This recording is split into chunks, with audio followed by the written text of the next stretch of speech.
So next I would like to introduce Braden Townsend. And Braden is my Master of Clinical Psychology student who I have co-supervised with Dr. Jessamine Chen. And I'd just like to say that Braden is very brave, coming to present his first conference presentation on his master's thesis, I think on a really great topic, considering the barriers and facilitators to social participation in older adults. So welcome, Braden.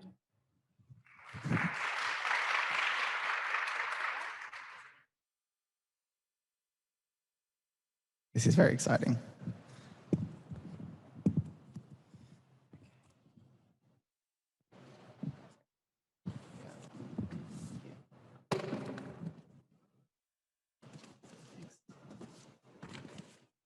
Thank you for that introduction, Viv. So as Viv said, my name is Braden Townsend. I'm presenting. My name is Braden Townsend, and I am here to present my systematic literature review, which was conducted as part of my master's thesis research work. So when Professor Wuthridge and Dr. Chen and I came up with our research questions late last year, I don't think we anticipated just how much the landscape of social participation was going to change by the end of 2020. So I'm going to go through some of the reasons why we chose this topic in the first place, and then later on we might talk a little bit about how that's all turned on its head. So social participation, as has already been touched on at a couple of points today, just has a wealth of a research base behind it that demonstrates that good social participation can help maintain cognitive well-being for the older adult, maintain emotional and mental health into older age, improves quality of life, reduces late life suicide risk, and has even been demonstrated to mediate the physical health outcomes of physical health interventions. And as most people here today would be acutely aware, the older adult is at increased risk of social isolation. They're at increased risk of economic vulnerability, health impairments, disability, and reductions into their social networks, which happens as a result of some of these risks, but also relocation, retirement, and deaths within their social networks. So given that we know social participation is important and we know what the risk to the older adult is, what is the problem?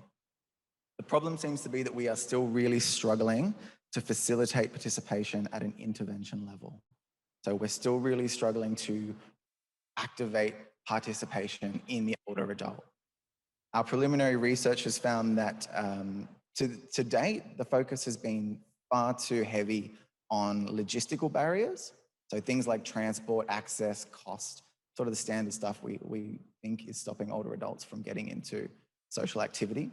But we also found that it's too barrier focused. We're really focusing on all the things that aren't getting people there rather than maybe the things that are. We also found that the outcome has been too focused on activity frequency. So everything will be great if we just get everyone to participate a little bit more, but it's not quite hitting the nail on the head. And I think this, as we've gotten into this, it's come down to a fundamental, I don't want to say misunderstanding, but underestimation of what social participation is. So by way of a quick definition, social participation is the conscious, active engagement in out-of-the-home social activities leading to interacting and sharing resources with others and has a personal satisfaction resulting from that engagement.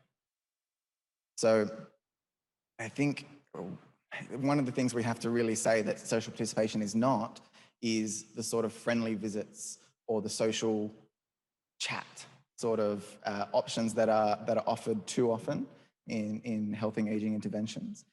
They're often offered with the best intentions, but they're not quite getting into that second part of the definition, and that's the quality of the social participation. So the objectives of our review were to start to synthesize all these known barriers and facilitators, because there has been a ton of research and there is a lot out there. But we also wanted to start exploring the relative strength of those barriers and facilitators. Can some of those facilitators outweigh the strength of some of the barriers? Can a considered environment overcome health barriers? We also want to start to identify the role of attitudinal factors. So we are finding new research which is really showing that it's less, well, I don't want to say less, but it can be less about transport and cost and more about whether they want to get out there, what do they want to do. As Joanna mentioned this morning, we've got people who have attitudes such as I'm happy in my social isolation. And you've also had John there before talking about people in COVID who were desperate to get back out and start socializing. So trying to tap into what are these attitudinal factors that drive participation for some people. So if you're interested, really quickly, this is what we did. Systematic literature review was conducted from 3 databases, PsycInfo, Medline, and CINAHL. Our search terms used any combination of social participation, older adult, barriers, facilitators, and access or accessibility. And this gave us 2,814 articles overall.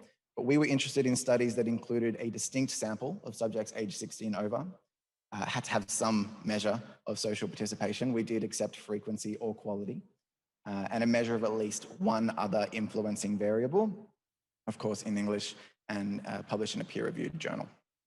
And in the end, we ended up with 76 articles, which were from over 20 countries and produced for us a wealth of potential barriers and facilitators, which we then worked to develop into some more workable and usable themes and sub-themes. I say sub-themes because things like health, personal resources, skills, motivations, we decided did relate more to the individual and existed sort of independent of their social or environmental context.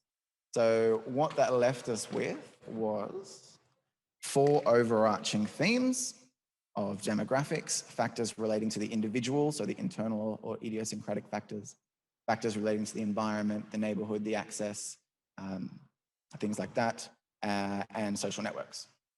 So I'm going to go through each of those a little quickly now. Demographics is one of the big ones. Obviously, this is the type of thing that most people tend to just be controlling for. And a lot of these sit on a sort of continuum from barrier to facilitator.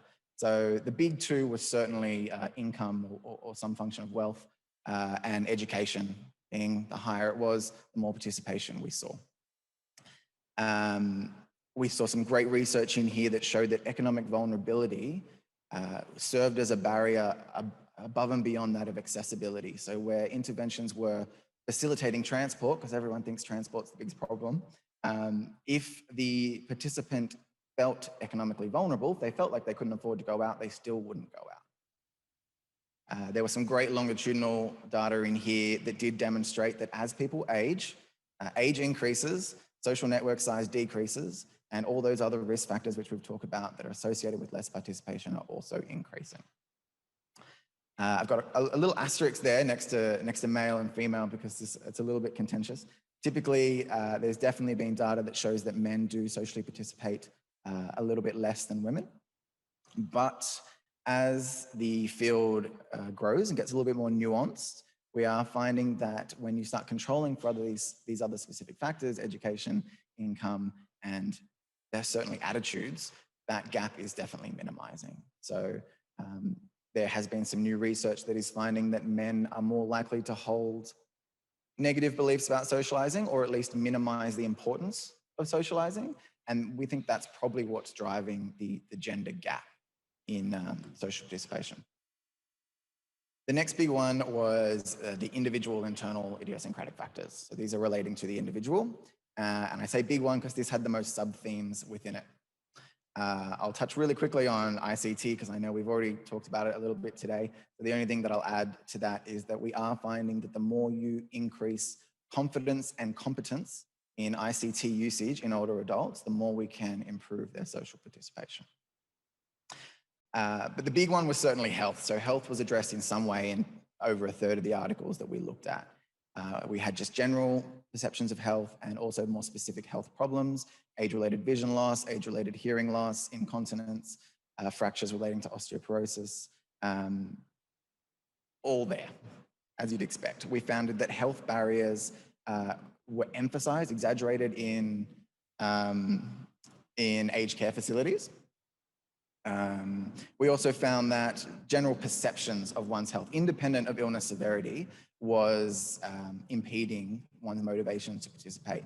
And that's where we started to find the overlap between motivations and actual health. I want to highlight this article because I think it really exemplified the interaction of barrier themes. So this article found that environmental factors, a carefully considered environment, that's an environment with ramp access, hearing aid integration technology, or just enough toilets, was enough to improve confidence in one's ability to get out and participate. So that's the interaction we're seeing between improving confidence to overcome a health barrier. If we think about attitudes and motivations, that was the next major sub-theme of health. There was a few recurring ones within here, so pro-social motivations, altruistic volunteering motivations, just motivations to stay in a skill or interest group, and then the motivation to just maintain one's own autonomy. But the other paper I really wanted to highlight from here was by Choi et al. In 2020, and they used a standard behavioral activation intervention. So for the non-psychologists in the room, behavioral activation is a standard treatment for depression that just focuses on avoidance behaviors and those that are experiencing anhedonia and low mood. So a standard behavioral activation intervention in homebound individuals facilitated increased motivations to socially participate within the community compared to a friendly visits control. And that's the clincher there that's showing that by doing this properly, by increasing pro-social motivations at a therapeutic level, we're able to increase social participation broadly. So not just accessing one activity, but wanting to get out and access more. Environment and infrastructure was another big one. Again, that's got what you'd expect. Is there enough activities? Can people get to the activities? If the activities are on, do the people know about the activities? The perception of their neighborhood as friendly or not friendly. Cohesive, sorry, is the word that they use.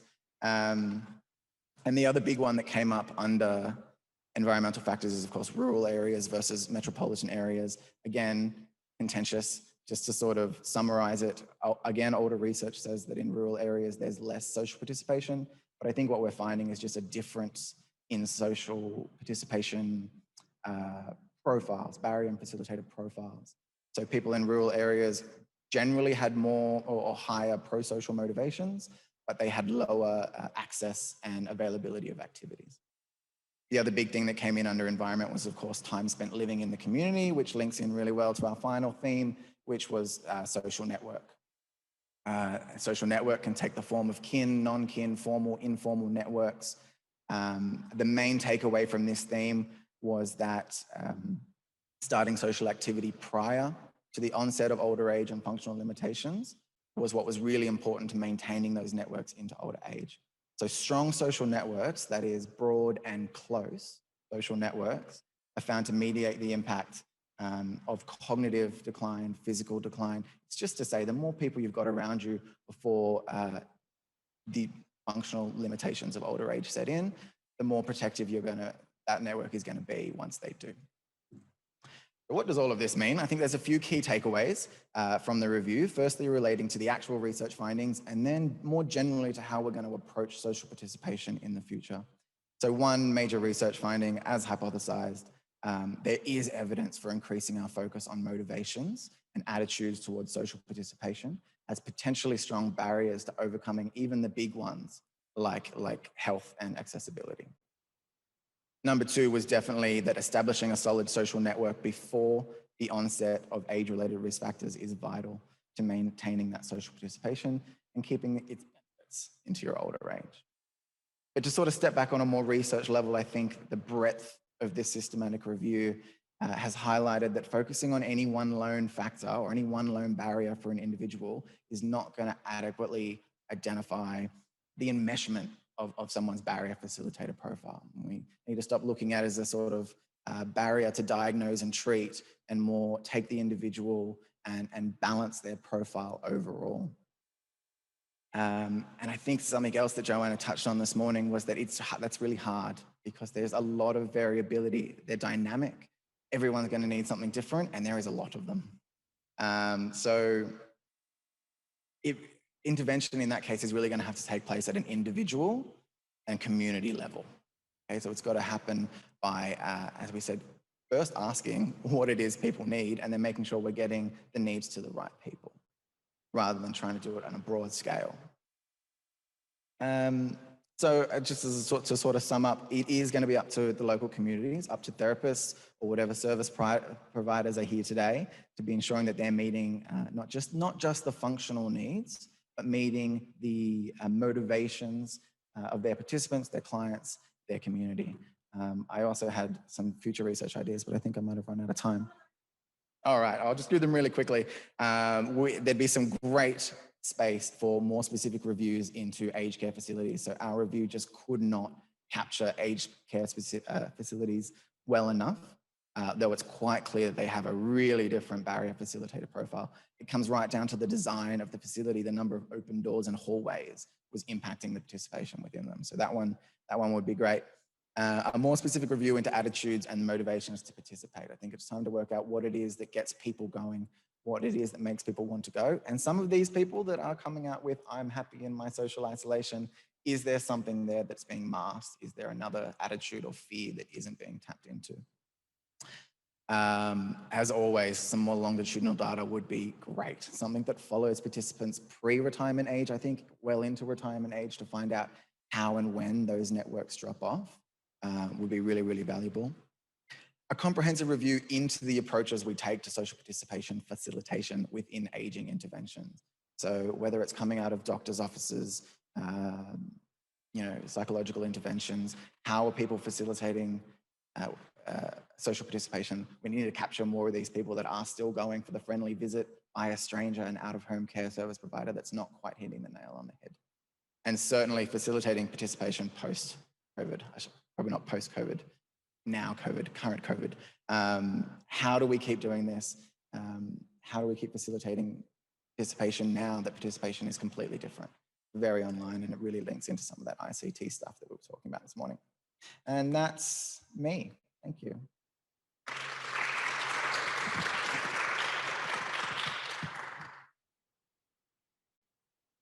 Want to take some questions? Oh, if we have any. Peers.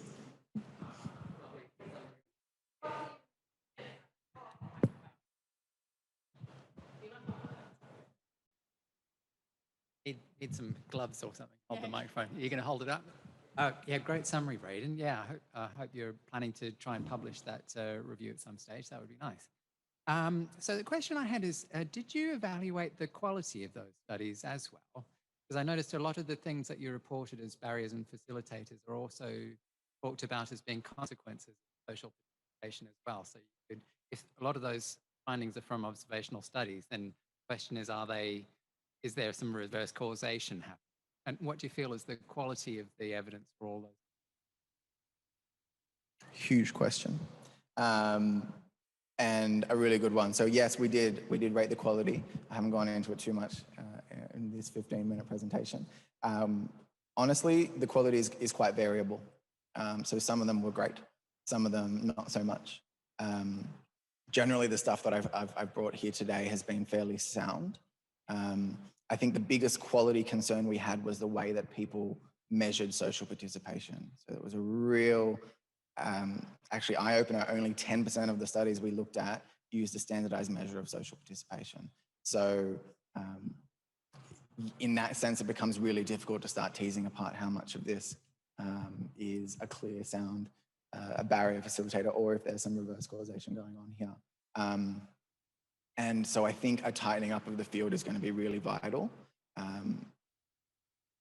Again, I'm just going to go back to Joanna because she did such a great job this morning, but she mentioned one of the questionnaires, the ACPQ, something I hadn't come across, and that would be just something that would be perfect at standardizing how we're measuring and how we're working out whether these things are increasing, decreasing those, or happening as a result of already lowered participation. Good question. There's a lot of variability, unfortunately. There's certainly space to improve.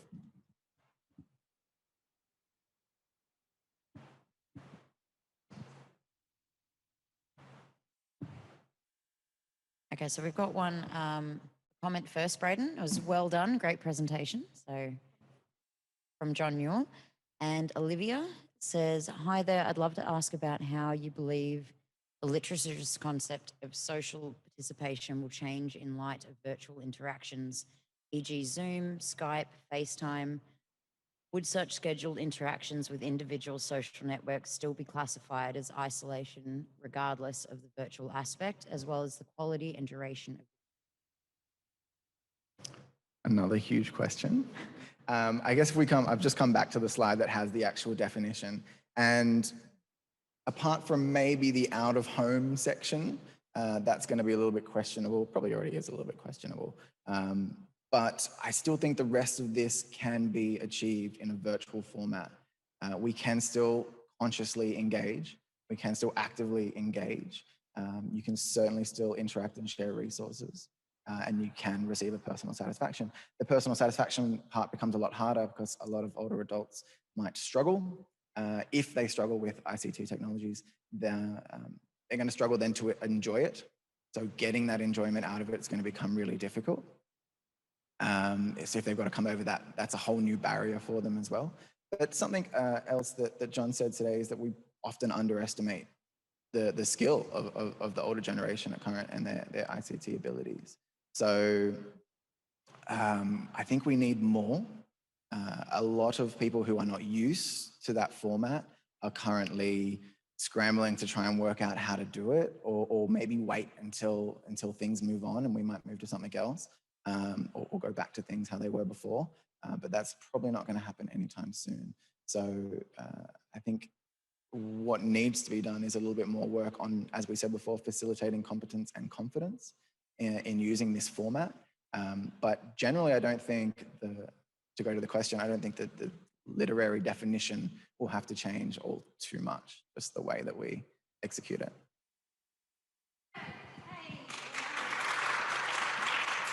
Good job.